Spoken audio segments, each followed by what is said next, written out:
شركات الاكل الجاهز او الجانك فود بتستهدف دماغ اطفالك بطريقه لا يتخيلها عقل. الشركات دي بتحط اغلب اعلاناتها جوه العاب التليفون. يا ترى ليه؟ علشان الطفل وهو جوه اللعبه بيكون هرمون الدوبامين في دماغه اللي بيحسسه بالنشوه في اعلى مستوياته. فاي اعلان لاي اكل هيشوفه في التوقيت ده هيتخزن في دماغه في اللاوعي، وهيبدا يفكر فيه طول الوقت بشكل لا ارادي. ولو فضل على الحال ده بعد فترة بيبدأ في مراحل إدمان الأكل وعدم السيطرة على نفسه في طلب الأكل الجاهز كل يوم.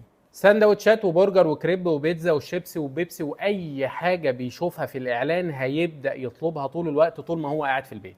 فدي مش مجرد ألعاب ولا مجرد إعلانات، دي برمجة خبيثة جدا لدماغ الأطفال عشان تخليهم مستهلك دائم للمنتجات بتاعتهم. وده للأسف وصلنا لمراحل وحشة فيها الأطفال من 5 سنين ل 15 سنة بتعاني من سمنة مفرطة وأمراض أكل وأمراض مزمنة زي اللي كانت بتيجي للكبار. فأرجوكم شيلوا الموبايلات من إيد الأطفال وخلوهم يعملوا أي نشاط بدني أو أي رياضة أو حتى يعملوا لكم أي حاجة في البيت، بس المهم ما يقعدوش على التليفون. الأطفال أمانة والموضوع ده مهم جدا، ما تستهونوش بيه.